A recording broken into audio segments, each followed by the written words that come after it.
নবনীরদনিন্দিত কান্তিধারম রসসাগর নাগর ভূপবরম। ओम नमो भगवते वासुदेवाय। ओम नमो भगवते नमो भगवते वासुदेवाय। ओम नमो भगवते ओम भगवते वासुदेवाय।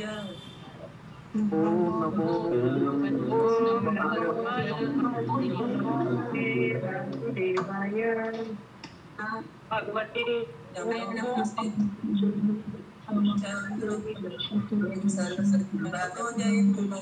नष्टप्राय सभद्रेषु नित्यं भागवत सेवये भगवती उत्तमा श्लोके भक्तिर्भवति नष्ट। कृष्णाय वासुदेवाय देवकी नन्दनाय च नन्दगोपकुमाराय गोविन्दाय नमो नमः।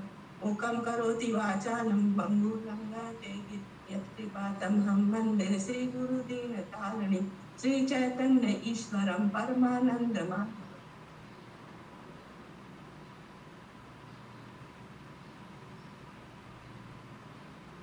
हरे कृष्णा। सभी को सादर प्रणाम। स्कंद 5 अध्याय 20 श्लोक संख्या 31 से आज हम लोग रीडिंग करेंगे। श्लोक संख्या 31। तद दीप से अपि अधिपति प्रयव्रतो वीतिहत्रो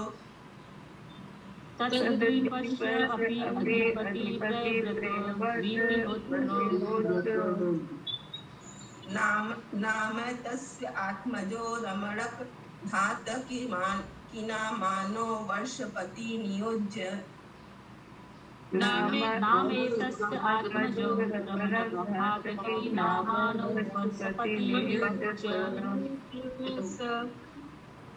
स स्वयं पूर्वजवत भगवत कर्मशीलः एव आस्ते।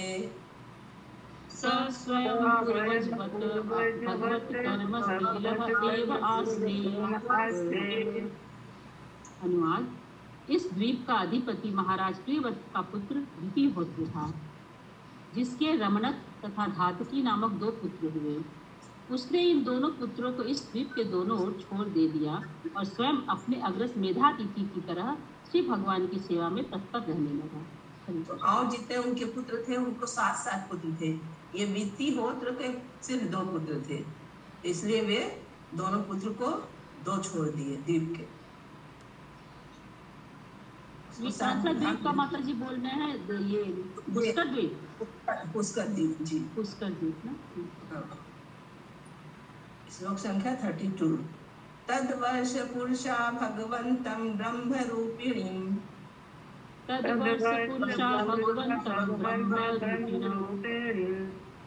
सकर्मकेन कर्मणा आधयन्तीदं चोदाहरन्ति।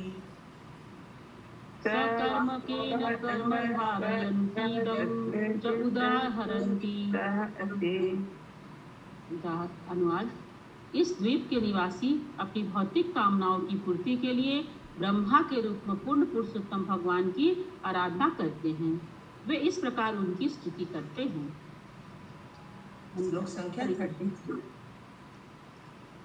यत् कर्ममयं लिंगम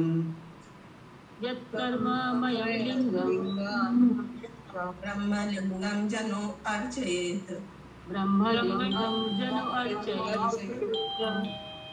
एकांतम अद्वयं शांतम तस्मै भगवते नमः इति। अनुवाद। ब्रह्मा कर्ममय कहलाते हैं, क्योंकि अनुष्ठानों को करके कोई भी उनका पद प्राप्त कर सकता है और उन्हीं से वैदिक अनुष्ठान स्तुतियां प्रकट होती हैं।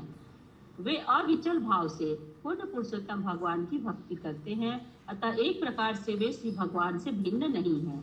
फिर भी उनकी उपासना अद्वैतवादियों की भांति न करके द्वैत भाव से करनी चाहिए। मनुष्य को सदैव परमेश्वर का अर्थात सर्वोपरि पूजनीय विग्रह का सेवक बने रहना चाहिए। अतः हम ब्रह्मा को साक्षात वेद ज्ञान के रूप में नमस्कार करते हैं। तात्पर्य: इस श्लोक में आया हुआ कर्ममयम अर्थात वैदिक अनुष्ठानों की विधि से प्राप्य शब्द महत्वपूर्ण है। वेदों का वचन है स्वधर्म निष्ठ सतजन्म भी पुमान विरिंचिताम एति। स्वधर्मनिष्ठ सच्जन्मन भी पुमान विरिंचताम इति। जो 100 जन्मों तक वर्णाश्रम धर्म के नियमों का कठोरता से पालन करता है उसे ब्रह्म पद की प्राप्ति होती है। यद्यपि ब्रह्मा अत्यंत शक्तिमान है किंतु वे कभी भी अपने आप को पूर्ण पुरुषोत्तम भगवान से एक नहीं मानते, क्योंकि उन्हें यह भली भांति ज्ञात है कि वे ईश्वर के शाश्वत दास हैं। क्योंकि आध्यात्मिक स्तर पर श्री भगवान तथा दास एक स्तर पर होते हैं, इसलिए ब्रह्मा को यहाँ भगवान कहा गया है। भगवान तो पूर्ण पुरुषोत्तम भगवान श्री कृष्ण हैं, किंतु यदि कोई भक्त परम आस्था से उनकी सेवा करता है तो वैदिक साहित्य का भावार्थ उसे ज्ञात हो जाता है। इसीलिए ब्रह्मा को ब्रह्मलिंग कहा जाता है, जिससे यह सूचित होता है कि उनका संपूर्ण स्वरूप वैदिक ज्ञानमय है। हरे कृष्ण। हरे कृष्ण। तो यहाँ पे भगवान ब्रह्मा को भगवान क्यों कहा गया है, इसका डिफिनेशन श्री प्रभुपाद जी ने बहुत अच्छे से दे दी है। किसी का कोई प्रश्न है? श्लोक संख्या 34। ऋषि उवाच ऋषि उवाच ततः परस्तात् लोकालोक नाम अचल ततः परस्तात् लोकालोक नाम अचल लोक अलोकयो अंतराले परितर उपक्षिप्त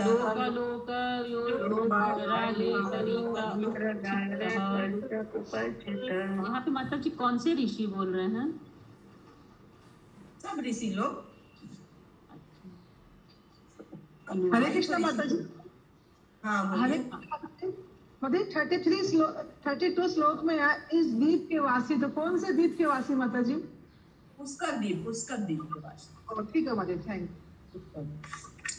इसके पश्चात मधुर जल वाले सागर के आगे तथा इसको पूर्ण रूप से घेरने वाला लोकालोक नामक पर्वत है, जो प्रकाश से पूर्ण देशों को सूर्य द्वारा प्रकाशित नहीं किए जाने वाले देशों से अलग कर देता है। हरे कृष्ण। तो इसके बाद जो है इस द्वीप के बाहर जो है लोकालोक नामक पर्वत है, जो देशों को सूर्य से प्रकाशित भी करता है और अप्रकाशित। कहीं पे सूर्य दिखाई देता है, कहीं पे नहीं दिखाई देता, इसलिए ये 2 भागों में विभाजित हो जाता है। श्लोक 35। यावत् मानसोत्तर मेर्यो अंतरम तावती भूमि यावत् मानसोत्तरम अंतरम तावती भूमि कांचनी अन्य आदर्श तल उपमा अश्याम प्रहित पदार्थो। कावती भूमि कांचनी अन्य आदर्श तल उपमा यस्याम प्रहितो।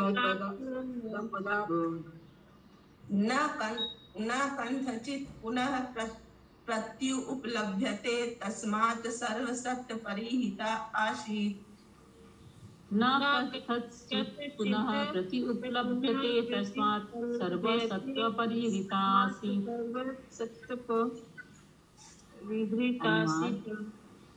अनुवाद: मधुर जल के सागर से आगे सुमेरु पर्वत के मध्य से लेकर मानसोत्तर पर्वत की सीमा तक जितना अंतर है उतनी भूमि है। उस भूभाग में अनेक प्राणी रहते हैं। उसके आगे लोकालोक पर्वत तक फैली हुई दूसरी भूमि है जो सोने की बनी है। इसकी स्वर्णमय सतह के कारण यह दर्पण की भांति सूर्य प्रकाश को परावर्तित कर देती है और इसमें गिरी हुई वस्तु पुनः कभी नहीं दिखाई पड़ती। फलतः सभी प्राणियों ने इस स्वर्णमयी भूमि का परित्याग कर दिया है। तो यहाँ पर मृदु जल के सागर से जो आगे सुमेरु पर्वत से लेकर, सुमेरु पर्वत कहाँ था, वहां से लेकर ये मानस उत्तर पर्वत की सीमा तक जितना अंतर है दोनों पर्वत के बीच में उतना जमीन है। तो जमीन कैसा है कि वहां कोई सामान गिर जाएगा तो फिर दिखाई नहीं देगा, इसलिए उस स्वर्ण में माता भूमि जी, को हरे हम लोग कृष्णा। क्या माता जी, ये मानसोत्तर पर्वत का जो सीमा है ना और सुमेरु पर्वत के बीच का जो जगह है वो भूभाग, मतलब वहाँ अनेक प्राणी रहते हैं। और जो लोकालोक पर्वत है वो लोकालोक पर्वत में, ठीक है। हाँ, वो सोने का बना है और वहाँ पे कोई चीज गिर जाती है तो नहीं मिलता है, इसलिए वहाँ पे लोग नहीं रहते हैं। ठीक, दो जगह का उल्लेख है, दो जगह। श्लोक संख्या 36। হরে কৃষ্ণ মাতাজি, ওখানে লোকালোক পর্বত ও দধি সমুদ্রের অন্তরালে এক কাঞ্চনময়ী ভূমি রয়েছে, মানে দুটোর মধ্যিখানে লোকালোক পর্বত আর দধি সমুদ্রের অন্তরালে लिखा हुआ है, हम लोग में नहीं लिखा हुआ। हाँ हाँ, এটাই লিখা। ठीक है, हम लोग में नहीं लिखा हुआ। सलोक त्रयांते परित ईश्वरेण विहितो, सलोकत्रयान्ते परित ईश्वरेण विहितो, यस्मात् सूर्यादीनां ध्रुव अपवर्गाणां, यस्मात् सूर्यादीनां ध्रुव अपवर्गाणां, ज्योतिगणानां गर्भस्थये अवर्चनीनान् त्रीन्, ज्योतिगणानां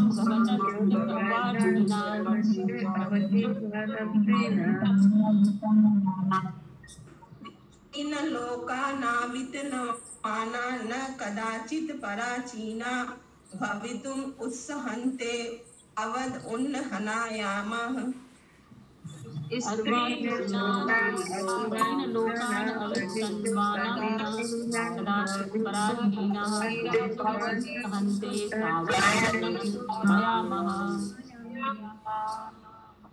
अनुवाद। भगवान श्री कृष्ण की परम इच्छा से लोकालोक नामक पर्वत तीनों लोकों, भूलोकों, भुवलोक तथा स्वलोक की बाहरी सीमा के रूप में स्थापित किया गया है, जिससे संपूर्ण ब्रह्मांड में सूर्य की किरणों का नियंत्रण किया जा सके। सूर्य से लेकर भूलोक तक के सारे नक्षत्र इन तीनों लोकों में इस पर्वत के द्वारा निर्मित सीमा के अंतर्गत अपनी किरणें बिखेरते हैं। चूंकि यह पर्वत भूलोक से भी ऊंचा है, अतः यह नक्षत्रों की किरणों को अवरुद्ध करता है, जिससे वे कभी भी इसके बाहर प्रसारित नहीं हो पाती। तात्पर्य: लोकत्रय से हमारा प्रयोजन उन तीनों लोकों भू, भुव तथा स्व से है, जिसमें यह ब्रह्मांड विभक्त है। इन लोकों को घेरने वाली 8 दिशाएं हैं, जिनके नाम हैं पूर्व, पश्चिम, उत्तर, दक्षिण, उत्तर पूर्व, दक्षिण पूर्व, उत्तर पश्चिम तथा दक्षिण पश्चिम। लोकालोक पर्वत की स्थापना समस्त लोकों की बाह्य सीमा में इसलिए की गई, जिससे सूर्य तथा अन्य नक्षत्रों की किरणें समस्त ब्रह्मांड में समान रूप से वितरित हों। सूर्य की किरणें ब्रह्मांड के विभिन्न लोकों में जिस प्रकार वितरित होती हैं, इसका यह वर्णन अत्यंत वैज्ञानिक है।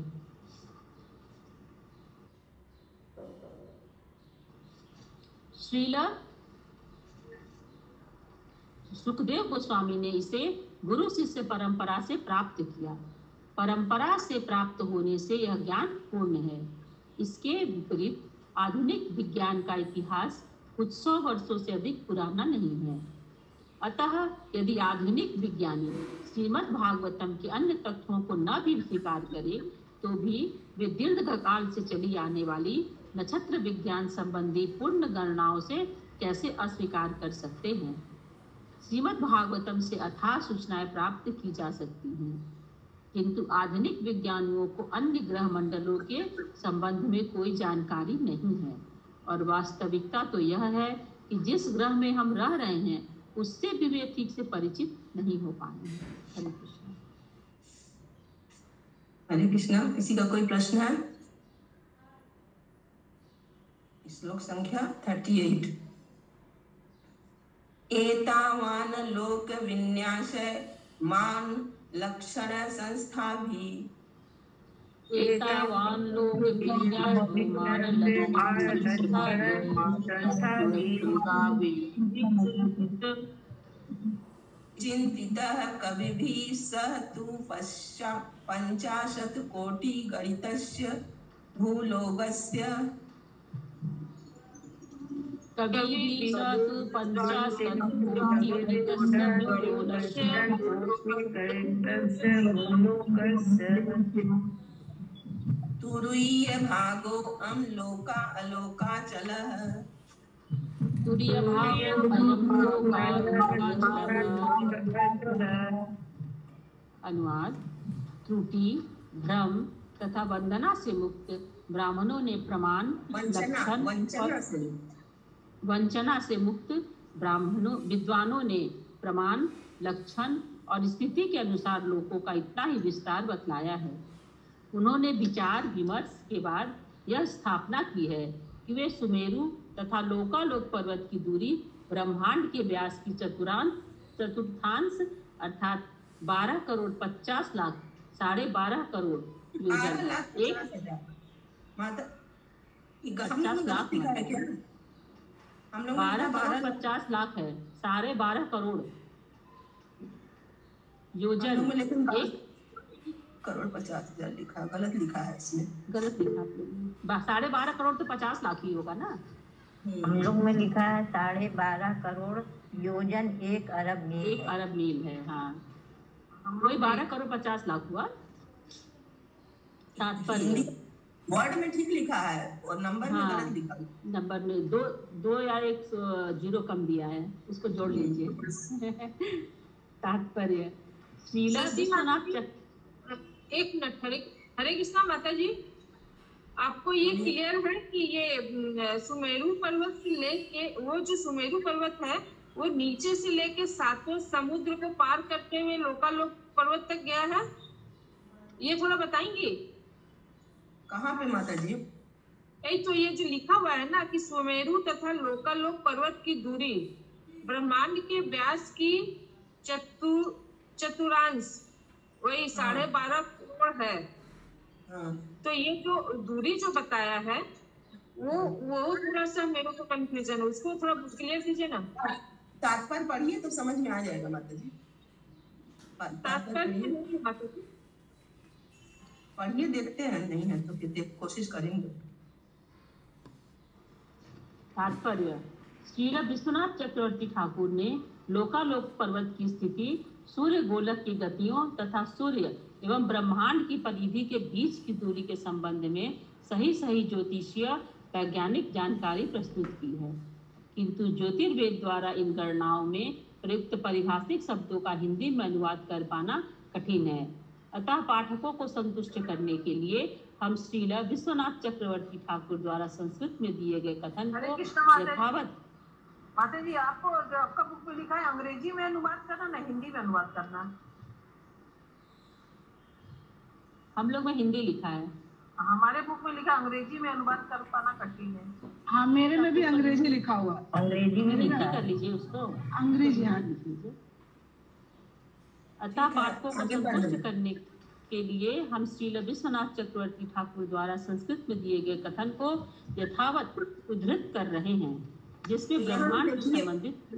तो यहाँ पर ये जो बीच की दूरी दी गई है, जो माता जी पूछ रही, सुमेर और लोकालोक पर्वत की दूरी ब्रह्मांड के व्यास की, ब्रह्मांड जितना बड़ा है उसका 1/4, ये दोनों पर्वत के बीच की दूरी ज्योतिष के अनुसार गणना किया गया है। इसको कोई कर नहीं पाएगा, अनुवाद कर पाना ही कठिन। इसलिए यशील विश्वनाथ चक्रवर्ती ठाकुर संस्कृत में कुछ बोले। बोलिए। पढ़े माता जी? ये दूरी हम नहीं पूछ रहे हैं, दूरी तो यहाँ दिया ही हुआ है। हम बोल रहे हैं कि जो सुमेरु पर्वत है वो क्या 7 ये पर्वत और समुद्र को पार करते हुए गया है ऊपर? ये कैसे बता सकते हैं? हरे कृष्ण माता जी, सुमेरु पर्वत हम शुरू से जब पढ़ते आए हैं ना, सुमेरु पर्वत बीच में है जो सोने का बना हुआ है, उसके चारों तरफ गोलाई में ये गोलाई में बना हुआ है। बाकी जो नदियां वदियां बनी है, बीच में सुमेरु पर्वत है, वो भी सोने का बना हुआ है। और जो द्वीप है चारों तरफ से बने हुए हैं उसका गोलाई में। कल तो दिखाए थे, वो तो हमको पता ही है। असल में जो हम पूछ रहे वो नहीं समझ पा रही हूँ। ठीक है, वो प्रभु जी से पंकज पूछिए। प्रभु से पूछ लीजिएगा भाभी अच्छे से, ठीक है। ठीक है, आगे बढ़िए। जिसमें ब्रह्मांड से संबंधित स्पष्ट गणनाएं दी गई हैं। स तु लोकालोकस्तु भूलोकस्य भूसंबंधात् अंडलोकस्य तत्यर्थ, बहुत संस्कृत है। सूर्यस्य एव भुवो अपि अंडलोकस्य यो मध्यवर्ती त्वात् खगोलम् इव भूगोलम् अपि 50 कोटि योजन प्रमाणं तस्य तुर्यभाग 12.5 कोटि योजन विस्तारोच्छ्रायत इति अर्थः।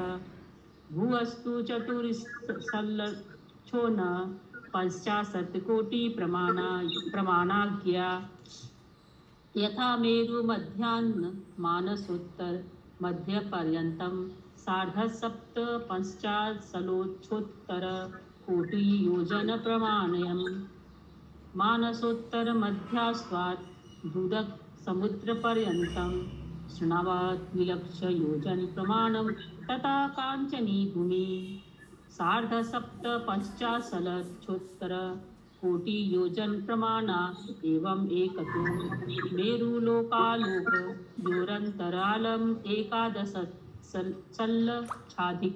चतुष्कोटि परिमित मन्यतो अपि तथैतो लोकालोक पर्यन्तं स्थानं 22 लक्षोत्तराष्ट कोटि परिमितं लोकालोक बहिरपि एकतः एतावदेव अन्यतो अपि एतावदेव यद्वच्यते यो अंतर्विस्तार एतेन हि लोक परिमाणं च व्याख्यातं बहिर्लोकालोका चलादि एकतो लोकालोक 12.5 कोटि योजन परिमाणतः अन्यतो अपि तथे एवं 64 50 कोटि प्रमाण भू साब्धी द्वीप पर्वता गेया अत एवांड गोलकात सर्वतो दिक्षु 17 लक्ष योजनावकाशे वर्तमाने सती पृथिव्यां शेषनागेन धारणं दिग्गजैश्च निश्चलीकरणं सार्थकं भवेतन्यथा तु व्याख्यान्तरे 50 कोटि प्रमाणत्वाद् अंडगोलकलग्नत्वे ततः सर्वम् अकिञ्चित्करं स्यात् चाक्षुषे मन्वन्तरे चाक अस्मात् मज्जनं श्रीवराहदेवेन उत्थापनं च दुर्घटं स्याद् इति अधिकं विवेचनीयम्। हरे कृष्णा। माता जी पढ़िए नेक्स्ट श्लोक।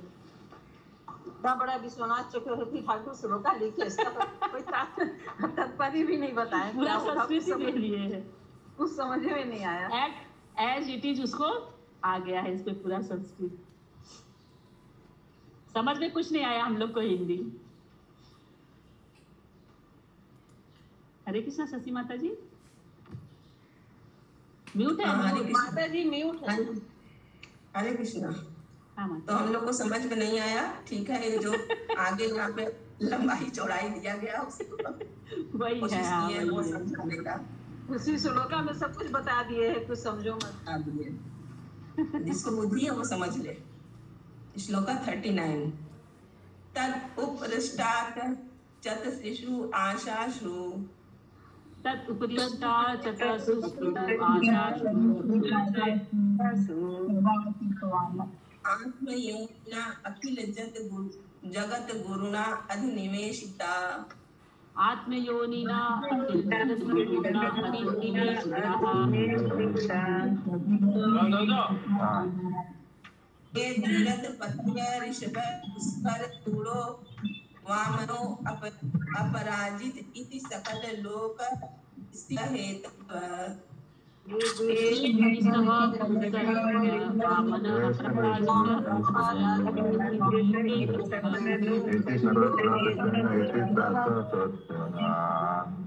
अनुवाद। लोकालोक पर्वत के ऊपर संपूर्ण ब्रह्मांड के सर्वोपरि गुरु ब्रह्मा के द्वारा स्थापित गजों में श्रेष्ठ 4 गजपति हैं। इन गजों के नाम हैं ऋषभ, पुष्करचूड़, वामन तथा अपराजित। ये ब्रह्मांड के लोकों को धारण करते हैं। हरे कृष्ण।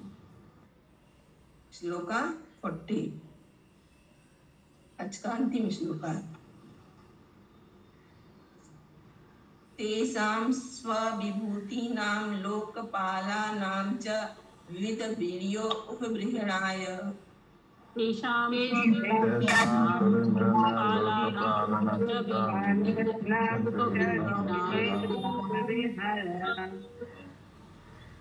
भगवान परम महापुरुषो महाविभूतिपति अंतरया आत्मनो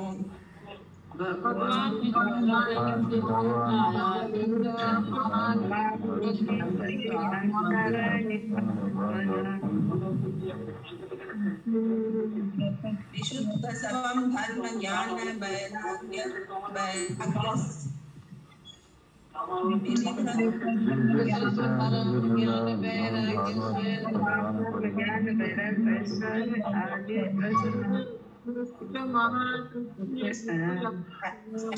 ऐश्वर्य आदि अष्ट महासिद्धि उपलक्षणम विश्वकेशन आदि ऐश्वर्यादि अष्टमहासिद्धि उपलक्षणम विश्वकेशन आदि स्वपार्षद पर्वे परिवारितः निजवर आयुध पुष्पितः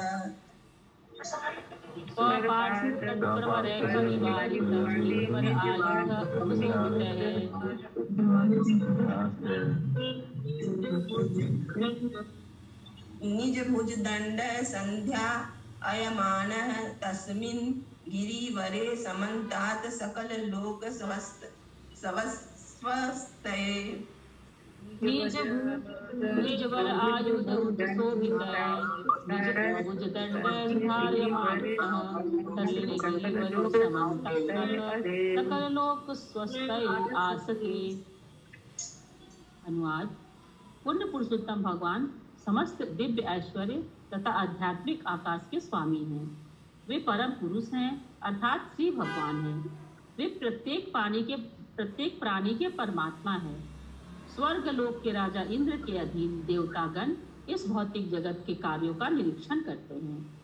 विभिन्न लोकों के प्राणियों के लाभ हेतु तथा उन हाथियों तथा देवताओं की शक्ति को बढ़ाने के लिए श्री भगवान स्वयं इस पर्वत की चोटी पर भौतिक प्रकृति के गुणों से अदूषित दिव्य शरीर धारण करके प्रकट होते हैं। अपने निजी विस्तार तथा विश्वक्सेन जैसे सहायकों से घिरे रहकर वे अपने पूर्ण ऐश्वर्य यथा ज्ञान तथा धर्म एवं अपनी शक्तियों यथा अणिमा, लघिमा तथा महिमा को प्रदर्शित करते हैं। वे सुअलंकृत हैं और अपनी चारों भुजाओं में विविध आयुध धारण किए हुए हैं। हरे कृष्ण। हरे कृष्ण।